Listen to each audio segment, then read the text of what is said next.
ദേശീയ തൊഴിലുറപ്പ് പദ്ധതി അട്ടിമറിച്ച കേന്ദ്ര സർക്കാർ നടപടിക്കെതിരായ രണ്ടാംഘട്ട സമരം നാളെ നടക്കുമെന്ന് Congress working president AP. Anilkumar MLA. പറഞ്ഞു. നാളെ ഗവർണറുടെ വസതിക്ക് മുന്നിൽ 24 മണിക്കൂർ നീണ്ട രാപ്പകൽ സമരം കോൺഗ്രസ് സംഘടിപ്പിക്കും. AICC general secretary K C. Venugopal MP. സമരം ഉദ്ഘാടനം ചെയ്യുമെന്നും അദ്ദേഹം പറഞ്ഞു. ദേശീയ തൊഴിലുറപ്പ് പദ്ധതി യു.പി.എ. ഗവൺമെന്റ് ഈ രാജ്യത്ത് കൊണ്ടുവന്ന സാധാരണ ജനങ്ങൾക്കിടയിൽ വലിയ മാറ്റമുണ്ടാക്കിയ ഇന്ത്യയിലെ ലക്ഷക്കണക്കിന് ഗ്രാമങ്ങളിൽ കോടിക്കണക്കിന് ജനങ്ങൾക്ക് തൊഴിൽ ഉറപ്പ് നൽകുന്ന ലോകത്തിന് തന്നെ മാതൃകയായ ഒരു പദ്ധതിയാണ്.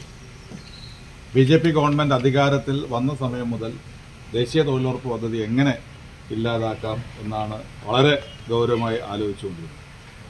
കഴിഞ്ഞ ഏതാനും മാസങ്ങൾക്ക് മുമ്പാണ് നിയമ ഭേദഗതിയിലൂടെ തൊഴിലുറപ്പ് പദ്ധതിയെ ഏറ്റവും വികലമാക്കിക്കൊണ്ട് വരുന്ന ആളുകളിൽ അതിന് ഇല്ലാതാക്കുക എന്നുള്ള ബോധപൂർവമായ ശ്രമത്തോടു കൂടി നിയമം കൊണ്ടുവന്ന് മുഴുവൻ കേന്ദ്ര ഗവൺമെൻറ് താഴെ തട്ടിലെ ഗ്രാമപഞ്ചായത്തുകളിലേക്ക് അനുവദിച്ചിരുന്ന പണത്തിൻ്റെ വീതം അത് 40% സംസ്ഥാന വിഹിതമായി എടുക്കണം എന്ന് കേന്ദ്ര ഗവൺമെൻറ് നിയമത്തിൽ പറയുന്നു.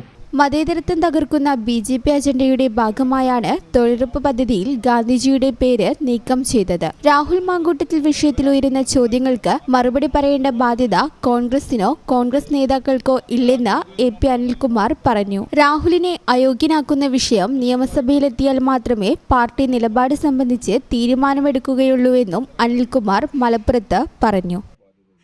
ഈ ചാനൽ ന്യൂസ് മലപ്പുറം. ഞങ്ങളെപ്പറ്റി നിങ്ങൾക്കല്ലേ കൂടുതൽ അറിയുന്നത്?